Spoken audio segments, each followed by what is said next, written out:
Bismillahirrahmanirrahim. Assalamualaikum warahmatullahi wabarakatuh.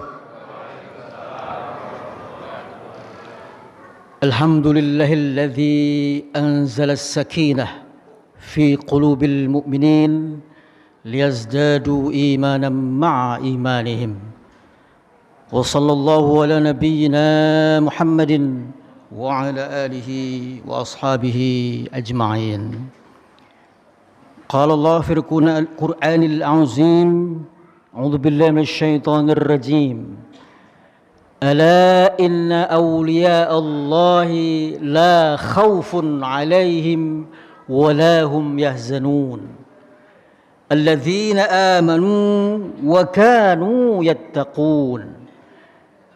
Al-Quran Surah Yunus Surah ke-10 ayat 62 dan 63, yang artinya, ketahuilah sesungguhnya kekasih-kekasih Allah itu adalah tidak pernah takut sekalipun dan tidak pernah sedih.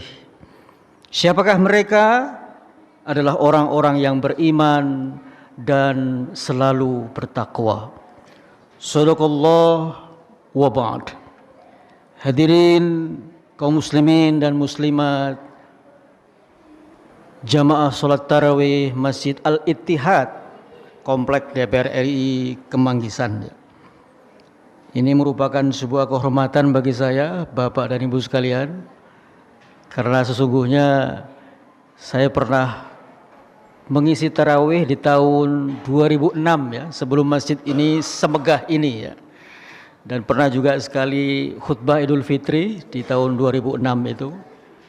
Dan ini seperti saya kembali ke kampung sendiri ya. Kenapa menghilang? Karena tinggalnya agak jauh di Bekasi ya. Sekarang di sekitar Meruya. Mudah-mudahan silaturahmi ini bisa berjalan seterusnya. Bapak Ibu sekalian, saya kebagian judul seperti yang diungkap oleh Pak Rohimin tadi, puasa sebagai medium mematangkan atau menyempurnakan spiritual kita atau kematangan rohani kita. Atau bahasa sederhananya, puasa mendewasakan cara kita beragama. Puasa sesungguhnya bukanlah tujuan. Kita sepakat Bapak Ibu sekalian, puasa itu bukan tujuan. Puasa itu alat. Tujuannya itu untuk bertakwa. Kalau sudah bertakwa pasti berakhlakul karimah. Kalau sudah berakhlakul karimah pasti bahagia. Wattaqullah la'allakum tuflihun. Bertakwalah kepada Allah, pasti kamu beruntung dan pasti kamu bahagia. Saya ambil ilustrasi sedikit Bapak Ibu sekalian, supaya kita punya penyegaran tentang sense of goal ya, bahasa kampusnya itu. Rasa memiliki tujuan. Kalau ojol atau ojek online, pick and drop istilahnya ya, pick and drop, jemput kemudian mengarah kepada tujuan.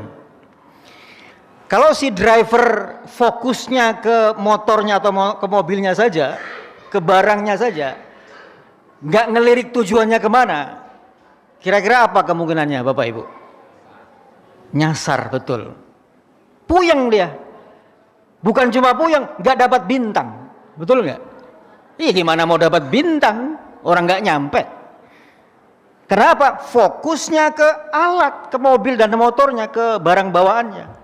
Nggak ke tujuan fokusnya. Orang yang puasa, sekedar puasa, nggak sadar bahwa tujuannya bukan puasa, nggak kemana-mana. Kayak naik treadmill. Apa bahasa Indonesianya treadmill? Ban berjalan ya. Di pagi-pagi itu kalau ada gym itu, kita jogging, kenceng larinya, keringetan, tapi nggak kemana-mana. Orang yang puasa sekedar puasa, nggak kemana-mana kalau nggak tahu tujuannya untuk apa itu puasa. Maka malam ini sekelumit saya ingin menyegarkan kita semua, berbagi perspektif sekaligus renungan bahwa tujuan bahwa puasa bukanlah tujuan. Puasa adalah medium, sarana, alat. Tujuannya sendiri supaya kita masuk kategori bertakwa. Nah, ini dia. Perbedaan antara orang yang beragama secara anak-anak dan secara dewasa ada bedanya. Kalau saya menyebut seorang pakar psikologi, Bapak Ibu sekalian, namanya Sigmund Freud, itu menyebutkan bahwa anak-anak itu punya kenikmatan melalui 3 fase. Yang pertama fase oral. Anak-anak itu nikmat kalau memasukkan segala sesuatunya ke mulutnya ya. Kalau anak-anak balita itu pungut apa aja selalu dimasukkan ke dalam mulutnya. Kalau nggak ada, dia masukkan jarinya sendiri. Itu fase oral ya. Nah, ciri orang yang berpuasa dan matang secara spiritual, kebutuhannya tidak lagi konkret, tidak lagi instan, tidak lagi jangka pendek, tapi kebutuhannya selalu yang abstrak-abstrak, jangka panjang. Jadi nanti Bapak Ibu bisa mengukur diri. Saya nggak bisa mengukur orang lain, tapi mendingan mengukur diri sendiri. Kalau puasa kita S2, puasa S2 itu puasa sia-sia. Puasa S3 itu sangat sukses sekali. Saya istilahnya itu. Puasa S2 puasa sia-sia, dan puasa S3 puasa sangat sukses sekali. Bisa kita mengukur masing-masing. Kalau di ujung nanti sebulan Ramadan, akhlak kita makin membaik, nggak lagi ucapannya sembarangan, ya, nggak lagi membuat tersinggung dengan kata-kata. Suami baik kepada istrinya, istrinya mulai berakhlak baik kepada suaminya, demikian pula dengan anak-anak kepada orang tuanya, maka puasanya puasa S3 sangat sukses sekali. Karena orang yang bertakwa selalu merasakan kehadiran Allah.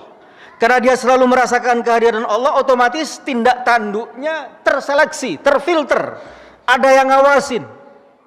Kalau penjahat mau melakukan kejahatan selalu menengok ke atas, CCTV yang dilihat. Tapi kalau orang bertakwa selalu juga yang di atas, yakni Allah Subhanahu wa taala. Karena ia memperhitungkan kehadiran Allah, maka dia seleksi perbuatannya, perkataannya yang kira-kira mengundang ridho Allah Subhanahu wa taala. Kalau ada hal-hal yang dibenci Allah, dia akan jauhi. Jadi agak omong kosong menurut saya pribadi, bicara takwa tanpa menghasilkan akhlakul karimah. Mengapa? Misi utama Rasulullah sallallahu alaihi wasallam adalah innama bu'ithu liutammima makarimal akhlak. Sesungguhnya aku tidaklah diutus kecuali untuk menyempurnakan budi pekerti yang luhur. 1. Jadi kalau spiritual kita makin matang dengan puasa, Bapak Ibu sekalian, sesungguhnya kalau kita mau renungkan sejenak, puasa ini kadang-kadang agak nyusahin, agak berat. Tapi sesungguhnya Allah sama sekali tidak membebani kita. Buktinya kalau nggak mampu boleh nggak puasa kan ya, sakit atau lagi musafir, yang lagi haid atau yang lagi nifas boleh nggak puasa. Artinya Tuhan tidak pernah menyiksa hambanya. Wa man tazakka fa innama yatazakka li nafsi. Barang siapa yang membersihkan dirinya, maka sesungguhnya manfaat dari upaya membersihkan dirinya itu kembali kepada diri sendiri. Ada yang nanya ke saya, Bapak Ibu sekalian, puasa itu bukan untuk Allah kan Pak? Betul. Allah nggak butuh dengan ibadah kita. Semua ibadah manusia pulangnya kepada manusia itu sendiri. Allah Maha Kaya, tidak mungkin butuh apa-apa.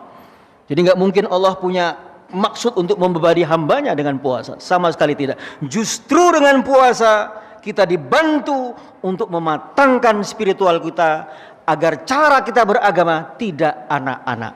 Apa cirinya? Selalu mengenyampingkan kepentingan Allah, keinginan Allah dibanding keinginan diri sendiri. Yang kedua, saya harus lihat waktu karena Pak Rohimin kasih waktu 5 menit lagi.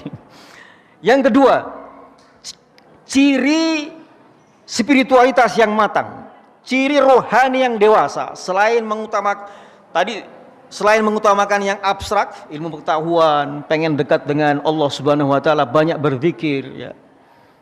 Adalah yang kedua, selalu mementingkan keinginan Allah Subhanahu wa taala di atas keinginannya sendiri. Puasa melatih itu, bukan begitu Bapak Ibu sekalian? Siang hari boleh nggak kita minum sesungguhnya? Bisa saja. Tapi kenapa kita tunda? Karena kita tahu kita dahulukan keinginan Allah bahwa maghrib nanti, bahwa kita harus minum ataupun makan. Jadi orang yang spiritual matang, Bapak Ibu sekalian, adalah orang yang selalu mendahulukan arahan-arahan Allah, keinginan-keinginan Allah di atas keinginannya sendiri. Saya mau nanya sama Bapak Ibu, gak usah dijawab. Kira-kira manusia itu kalau beli barang-barang, pengen yang awet atau pengen yang cepat rusak? Pengen yang awet, saya setuju. Beli handphone, beli kompor gas atau beli termos, beli alat-alat elektronik, pengen yang awet, nggak mau pengen yang cepat rusak. Pertanyaan keduanya, kalau disodori pilihan, mau mengejar-ngejar mati-matian dunia atau akhirat, mana yang dipilih? Tadi yang pertama, kalau beli barang pengennya yang awet. Kalau disodori pilihan, mana yang harus kita kejar mati-matian, dunia atau akhirat? Dunia nggak awet, betul nggak? Nggak awet, Pak. Berapa sih usia kita paling awet? 63, 64, 67. Ada kawan usianya sekarang 100 tahun, Pak. Ngomong, Pak, capek juga ya usia 100 tahun. Capek hidup. Imam Al-Ghazali meninggal sudah 1111 yang lalu. Sebentar saja, Pak. Dunia itu dana, pendek. Sementara akhirat itu awet, tidak akan sirna. Maka puasa membuat orang yang matang spiritualnya tidak terpukau dengan dunia. Butuh dunia tapi tidak tergila-gila dengan dunia. Beda nggak, Pak ya? Saya bukan bermaksud berhenti kerja, enggak. Kejar saja dulu tapi jangan ngoyo. Kepala jadi kaki, kaki jadi kepala, begitu ya kira-kira kiasannya. Malam jadi pagi, pagi jadi malam. Kita butuh dunia ya, kalau nggak butuh dunia nggak bisa bayar zakat, nggak bisa sekolahin anak-anak. Tapi tidak tergila-gila, Pak. Nah, puasa adalah rem supaya kita tidak tergila-gila dengan dunia. Jadi sudah dua, saya simpulkan. Orang yang matang secara spiritual adalah orang yang kebutuhannya tidak lagi konkret. Pak, baju baru boleh nggak? Boleh, baju baru boleh. Tapi sudah masa lalu kalau yang konkret-konkret. Sudah mulai yang abstrak-abstrak. Lebih banyak lagi mempersiapkan diri untuk kepentingan yang lebih panjang dan lebih jauh. Yang pertama. Yang kedua, kesimpulannya sebelum saya akhiri, bahwa orang yang matang spiritualnya bukan menjalani puasa sekedar rutinitas, tapi dalam rangka meningkatkan kualitas.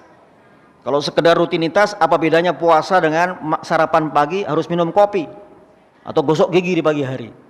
Eman-eman, Pak ya. Kalau peci saya ini harganya 200.000, mungkin saya bisa geletakkan di sembarang tempat. Tapi kalau peci yang saya pakai ini harganya 50 juta, pasti akan saya pelihara. Saya takut tempatin di tempat-tempat yang sembarangan. Kalau puasa Ramadan kita hargai tinggi, nggak ada sedetik pun lewat dengan sia-sia.